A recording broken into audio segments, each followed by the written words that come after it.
ማህሌት በድጋሚ ሌላ ቅዠት።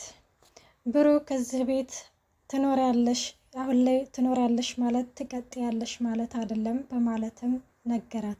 እሷም እንግዲህ ግን ካንተ ከተለየሁኝ ወዲህ ክብር ርቆኛል፣ ሰዎች እያመነጫጨቁ ይሰዱኛል ስትለውም አዎ ከህይወትሽ ተማሪበት፣ ያንን ነው እያልኩሽ ያለሁት፣ ከህይወትሽ እስካሁን ካሳለፍሽው ህይወትሽ ተማሪበት በማለትም ሲነግራት እሷም አዲስ ህይወት መጀመር እንደማትፈልግ እንዲሁም እዚሁ ቤት ከሱ ጋር እንደ አዲስ ማሳለፍ እንደምትፈልግ ነገረችው። ይህ ነገር ደግሞ ለብሩክ በፍጹም ቅዠት እንደሆነበት ይነግራታል። ታስታውሻለሽ መጀመሪያ ስንተዋወቅ እያላት ነበረ። መጀመሪያ ስንተዋወቅ አይሱሲ ውስጥ ነበር የተዋወቀ ነው ስትልም ሲላትም በመጀመሪያ እሷ ወድ ቀጭን ነበርኩኝ አስታውሳለሁ ስንገናኝ ስትለው እኔ ስለ ቅጥነትሽ አላወራሁም፣ አሁንም ቢሆን ቀጭን ነሽ፣ ወፍር ነኝ ብለሽ እንዳታስቢ በማለትም ሲመልስላት የዛኔ አይሲሲ ውስጥ ስንገናኝ በጣም መልካም ሴት ነበርሽ፣ አሁንም ነኝ አለች። አይ ነበርሽ ብቻ ነው ያልኩት ሲላትም እንግዲህን ማህሌትም ምንም አላለችም። አንገቷን ቅርቅር አድርጋ ዝም ነው ያለችው። ምክንያቱም ምንም መልስ የላትም። ብሩክ በጣም መልካም ሰው ነበረ። ብሩክ አሁን ላይ እያላት ያለው ያንቺን ክፋትነት ያወቅኩት ልጅ እስከምትታከም ድረስ ነበረ፣ ከዛ በፊት ግን አላቅም ነበር እያላት ነበረ።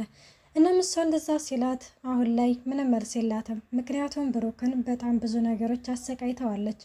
በአንድ ልጁ ነው የመጣችበት። በምሳሌ ልጅ ሞት በምሳሌ እናት ሞት ብሩክ በጣም እንደተጎዳ ማህሌት ታውቃለች።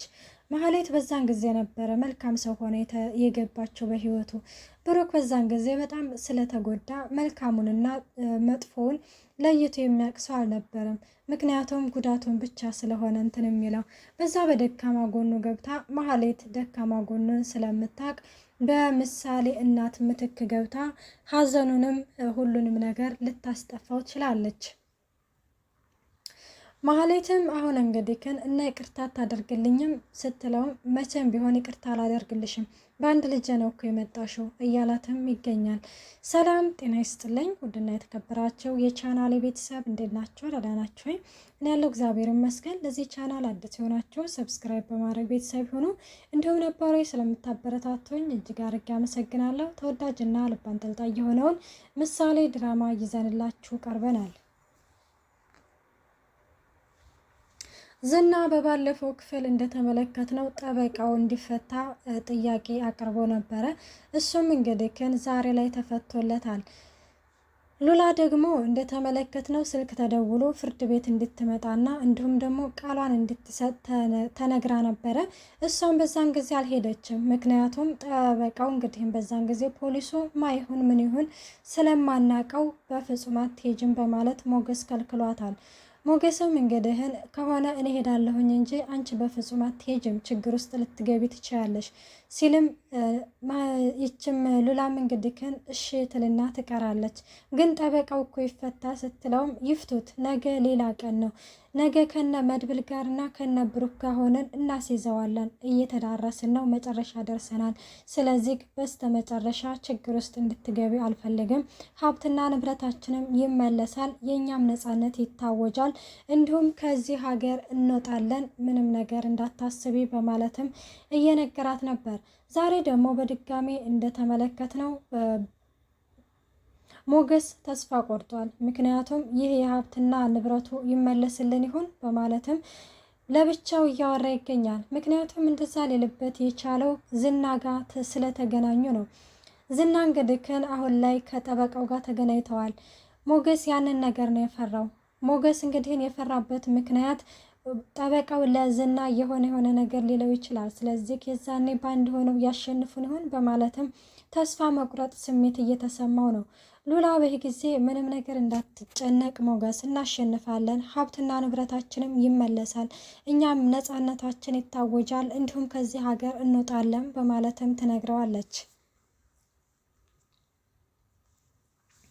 ሞገስም እሺ በቃ እንዳፍሽ አድርግልኝ እያለም ሉላን ይነግራታል ማለት ነው።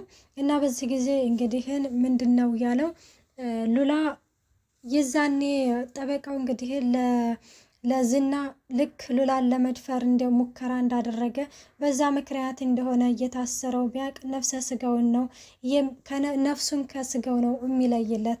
ዝና እንኳን ሊደፍረኝ የሞከረውንና ቀና ብሎ ያየኝን ሰው ሲደበድብ ነው የከረመው በማለትም ለሞገስ ትነግረዋለች። ሞገስ ምን አለ እሾክን በሾክ ባደረገልን እያለም እየነገራት ነበረ። ከምሬ ነው አይለቃውም ስትልም በጊዜ ሞገስ ይናደድና እኛ ምን አገባን አሁን እኛ ስለ ራሳችን ጉዳይ ነው ስለ እነሱ ምን አገባን በማለትም ይመልስላታል። እውነት ነው። በነገራችን ላይ ጠበቃው አሁን ላይ የሆነ ለዝና የነገረው እንደተመለከት ነው በሌላ ኬዝ እንደታሰረ ጠበቃው እንግዲህ ለሀብትና ንብረታቸውን ላስመልስላቸው ስል እንዲሁም በጎን ሌላ ወንጀለኛ ሰርቷል ብለው በዛ ነው ያሳሰሩ በማለትም ነገረው። ዝና አጥብቆ በምንድን ነው የታሰርከው? እውነት በዚህ ነው ወይስ በሌላ ኬዝ ነው ሲለውም ኬዙ የሉላ ጉዳይ ቢሆንም እሱ ግን ጉዳዩ ሌላ ነው ብሎ ሌላ ምክንያት ነው የሰጠው። ሉላ እንዳለችው አሁንም ዝና ሉላን ለመድፈር ሞክሮ ቢሆን ሞክሬ ነው ብሎ ቢለው እዛው ነበረ አንገቱን የሚደፋው። እንደውም ምንድነው ያለው እንደተገናኙ እንዴት ነክ ወሳይ ሰው እንኳን ደህና መጣክ ተባብለው ወደ መኪና ውስጥ በገቡ ቁጥር እንኳን በሰላም መጣክ እና ሉላ እንዴት ነች እንዴት አየካት ሲለውም አሪፍ ነች ደህና ነች እንዴት ነበር ያየኋት ቆንጆ ነገር ነች በማለትም ሲልም ማን አባክ ስለሆንክ ነው አንተ ስለ ቁንጅናዋ ልታወራ የፈለከው ማን ስለሆንክ ነው በማለትም ነበረ ቡግ ያለበት። አይ ይቅርታ እኔ እኮ እንደዛ ያልክ መስሎኝ ነው እንጂ ለሌላ ነገር አይደለም ይለዋል። ቆይ አንተ በምን ኬዝ ነው የታሰርከው በማለት ነበረ ይህንን ጥያቄ ያነሳበት። እናም በባለፈው ደግሞ እንደተመለከትነው ቅድስትዬና ማህሌት በጣም ሊደባደቡ ነበረ። ማህሌት አሁን ቤት ሰው ማንም የለም ብትፈርኝ ይሻላል ስትላትም እንኳን ዛሬና ድሮ ራሱ ማዕረግ እንዳለሽ አልፈራሽም ነበረ ትሰምኛለሽ እንኳን የዚህ ቤት ንግስት ልትሆኝ አይደለም ብሩክን ዘወርም ብለሽ ማየት አትችም አይገርምሽም በማለትም አንገቷን አንቃ ነበር ወደዛ ገፍትራት ሄደችው። በጊዜ መድብልና ብሩክ እንግዲህን እያወሩ ነበረ። ምክንያቱም ማህሌት የዚህ ቤት ስራዋን ጨርሳ ከዚህ ከቤት እንድትወጣ እንፈልጋለን እዚህ ሲደባደቡ አንደኛቸው ቢጋደሉ ሲልም አዎ ከዚህ ከቤት መውጣት አለባት ቃሏን ሰጥታ መውጣት አለባት ምክንያቱም እኔም አቅሜን ስላሳየኋት ትወጣታለች ሲልም አዎ መውጣት አለባት ታውቃለህ ቅድስትዬም ትታ ልትሄድም ትችላለች ቅድስትዬ የማህሌት እዚህ መኖር አልተዋጠላትም ስለዚህ ማህሌት ከዚህ ከቤት መሄድ አለባት ሲልም ይነግረዋል። እና መድብል እንግዲህ አሁን ላይ አልበም ሊያወጣ እንደሆነ ሁላችንም እናውቀዋለን። ብሩክ እንዴት ኮነልህ አልበምክ ሲለውም አንደኛው እንግዲህን አልበሙን ግማሹን ይዞትብኝ እንደጠፋ ምናምን ይነግረዋል። ግን ምንም ችግር የለውም ኮፒው ስላለኝ አሳካዋለሁ ሲልም ይነግረዋል። አይዞህ ወንድሜ ሁሉንም ነገር በአንድ ሆነን እናሳካለን አንተም አልበምህን ታወጣለህ እነዝናንም እስር ቤት እንከታቸዋለን እኔም ከቅድስትዬ ጋር እንጋባለን በማለትም ይነግረዋል። አዎ ወንድም ጋሼ ትጋባላችሁ እኔማ እናንተን ሳልድርማ በፍጹም ቆሜ ምናምን እያለ የወንድምነት ጥግን እያሳየው ተመልክተናል። ትትና ደግሞ ከዚህ ከስቃይ መቼ ነው የምትወጣው? በቃ የትትና እና የሉላ ስቃይ በጣም ከሚባለው በላይ በጣም እንትን አለ ማለት የሆነ ውጩን እንኳን ማየት እንኳን በጣም እያናፈቃቸው ነው። ትትና ደግሞ አሁን ላይ በተለይ አሁን ኩላሊቷን ለመሸጥ እንግዲህ ልትገደብ ስለሆነ ኩላሊቷን እንፈልገዋለን ተብሎ በቂ ምግብና በቂ ውሃ እየጠጣች ትገኛለች። ግን እና አሁን እንግዲህን በፊት ከተመለከታችሁት ብዙ ጊዜ እወድሃለሁ በይኝ እያለት ነበረ ዝና ማለት ነው። እና እወድሃለሁ በይ ሲላት እሷ ደግሞ በፍጹም አንተን እወድሃለሁ ከምል ብሞት ይሻለኛል እያለች ነበረ። ዝና በፊት በጣም ወዷት ነበረ። ምክንያቱም እወድሃለሁ በይኝ እና እወድሃለሁ በይኝና ላድነሽ እያላን ነበረ። አሁን ላይ ወደዚህ እንግዲህን ወደ ውሳኔ ከመግባት ከገቡ በኋላ ሉላንም እንደገና ደግሞ ሉላንም የማግኘት ፍንጭ ካገኘ በኋላ የሆነ ችላ ብሏል ይችን ትትናን ማለት ነው። ትትና በባለፈው ከተመለከት ነው አባቷ ጋር ዝናስ ደውሏት ነበረ። ግን ይዛለት እንዴት እሺ ሊላት እንደቻለ በጣም ነው የገረመኝ። ምክንያቱም ደስ ስላለ እስቲ አንድ ነገር ልጠይቅ አባቴ ጋር ስልክ አስደውለኝ ብለው እንግዲህን ስልክ አስደውሏት ነበረ እና አባቷ ጋር ስታወራ አይ አይ አባት አይ እኛ እኮ ግን በጣም እኮ ነው የምንገርመው። ልጅ ደህና ነሽ? ሳውዲ በሰላም ገባሽ ሲልም ትትና መንባዋ ቅንዝፍ እያለ አዎ አባዬ ገብቻለሁ በሰላም ሁሉም ሰላም ነው። እናንተ እንዴት ናችሁ? ቶችስ ሁሉ ሰላም ነው እያለችም ነበረ የተናገረችው። እሰይ እሰይ ጸሎት የተሰማልኝ ማለት ነው ስለቴን አስገባለሁ ሲል እየተናገረ ነበረ።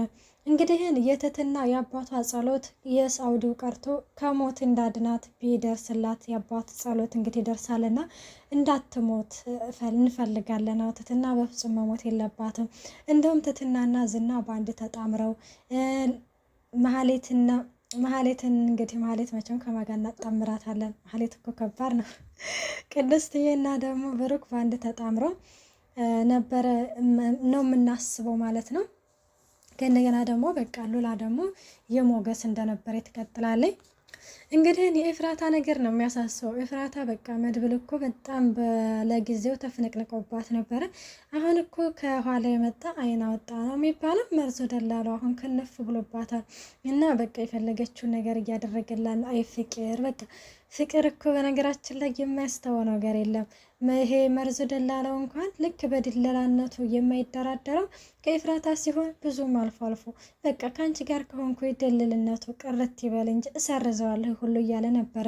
ልብስ ሲያስፈልጋል ልብስ ይገዛል፣ ጫማ ሲያስፈልጋል ጫማ፣ የቤት ኪራይ ከፍለው እንግዲህ ያችን በሚሰራበት ምንድነው ይሄ ሁሉ ፍቅር ማለት ነው። ፍቅር ነው እንደዚህ መስዋዕትነት እያስከፈለው ያለው እና ዛሬ ዳጣ ጋር ተገናኝተው ነበረ። ዳጣ ጋር ሲገናኙ እንግዲህ ደረቱን ነፍቶ ነው የመጣው። ዳጣ ስልክ እያወራች ነበረ ከሞገስ ጋር እና የዛነት እኮ ዝናን እኮ እንደዛ አድርጋቸው የዳጣን ጉራዋን እንግዲህ ታውቃላችሁ እና እንደዛ እያለችው ነበረ። በእርግጥ አልችለውም ግን ቢሆንም ዶሮ የሆነ ነገር አድርገው ነበረ እንዴ እንኳን እኔ እና እኮ እናንተም አትችሉትም እያለች ነበረ እና መርዞ ደላላው ደረቱን ነፍቶ ምናምን ተወጣጥሮ መጣ። ከዛ ዳጣ በጣም ደንግጣ ቆመች። ከዛ ምንድን ነው ምን ሆነ ነው ሲል ከዛ ስለ ኤፍራታ ይነግራታል። ወይ የኔ ጥቁር አዝሙድ የኔ ጣፋጭ ምናምን ሽንኩርት ዱር አስለቃሽ ይባል ነበር፣ እሷ ግን አስለቃሽ ነው። ምን አስለቀሰች እንደስትላ በፍቅር እኮ ነው ሲል አይ እባክህን ፍቅረኛም አፍቅረናል አያስለቅስም አላለችም። ናታን የዳጣን እኮ ልብ ቅልጥ አረገው። ውድና የተከበራቸው የቻናሌ ቤተሰብ በቀጣይ ቪዲዮ እስከምንመጣ ባይ ባይ።